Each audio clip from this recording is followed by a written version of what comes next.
Hi, my name is Stetina, and I'm a mixing and mastering engineer from Chicago. Welcome to Where I Create.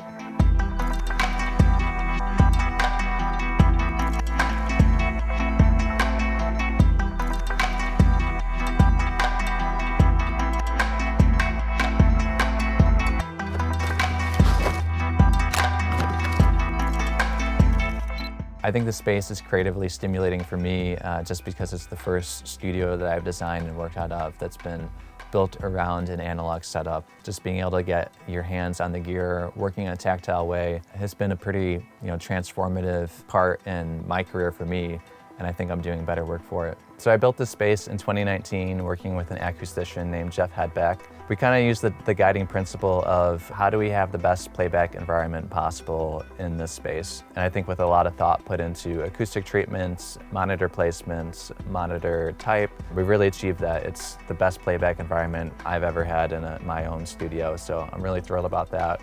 Mixes, masters, translate, and it's been great to work in.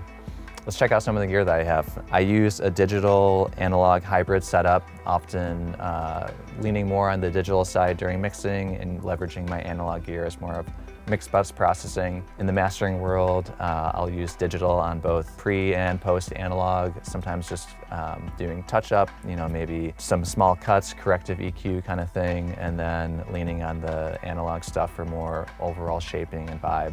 It's just a workflow that's I found works for me and gets me the most musical and satisfying results. Some of the gear on my desk, we can take a quick look. One of my favorite pieces here is the Elysia Alpha compressor. It's really a Swiss Army knife compressor and has a lot of features that I don't see in other compressors, so that's been a mainstay since I've got it. There's the Terry Audio CEQ. This is awesome for just nice broad stroke moves. I found that it's hard to go wrong with this, and the option to have the output transformer engaged or input buffer really almost makes it more EQs in one, in a similar spirit to the Alpha. A day in the studio for me as a mixing and mastering engineer honestly looks like a lot of time in this chair. All of my critical listening is done down here, so most of the day is spent down in the studio. But any opportunity to do editing, it could be drum editing, vocal tuning, something where I might be able to just grab headphones and get outside or get upstairs, I'll take advantage of that. Oftentimes going for a walk or trying to get exercise in there is helpful for such a sedentary job, but I love it. Up here we have a much cleaner EQ. This is a Golai EQ made by a gentleman in Denmark. This is great for pop music, EDM, something where you might want to just get a nice tight boost on the low end, add some punch, or maybe grab some 3K bite, and it does it in a way that I've never really heard a digital EQ do quite as well. So I love grabbing that EQ for moves like that. Next up we have the Giraffe Audio G23S. This is another kind of broad stroke piece, similar spirit to the Terry in that aspect, but it excels in different ways that I find them both pretty complementary to each other and often work in tandem. So this is a great piece to have on hand as well. The last EQ in the chain is a dangerous Bax EQ. Really the most use I get out of this is for the high and low pass filter. I never really thought that I would have an analog piece dedicated to that. You think I can just grab digital EQ, that should be able to do that fine. But there's something about it, and I just find myself leaning towards that over a digital EQ every time, so it stays. As far as other compressors go, we have one more in the chain. This is a Buzz Audio SOC-M. It's an opto compressor, so just a little bit of a different flavor. One of those things where it's nice to have on hand, even if it doesn't get used, every day. When it does get used, it works really well. So another fun piece on hand here.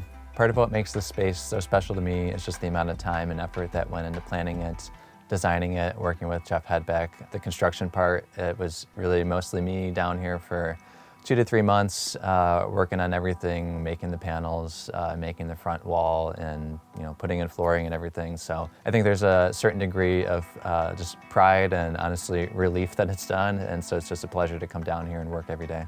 In terms of harmonic saturation, the main piece here is an Overstayer MAS. Doesn't get used a ton just because it is a little bit forward and aggressive, but when it works well, it works really great on modern rock, aggressive hip hop, something where you can just grab a little bit more edge in a way that I don't really do, I guess, as successfully with plugins, so it's something that I keep on hand as well. Conversion is done with the Lynx Hilo and Cranesong head. Monitor controller is a Grace M905, which I only wish I got sooner. It's been an invaluable piece to be able to switch from the Dutch and Dutch speakers, a smaller pair of Aventone speakers to the side. The headphone amp is really great, so that's something I love having on hand. In terms of headphones, I have the Audeze LCD 4Zs. These have been great to have on hand, not only just for QC checks and mastering, but when I do virtual sessions with individuals on Fiverr, other artists,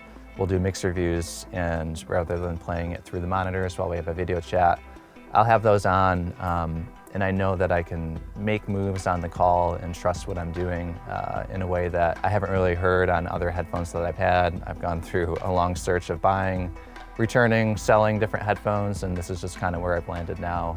So I'm happy to have those on hand. I think that's about it for the main pieces of gear I used on my space. I hope you found that interesting or helpful. Thanks for taking a tour of the studio with me. I hope you enjoyed it. If you're an artist on Fiverr looking for mixing and mastering work, feel free to reach out. I'd love to hear what you're working on.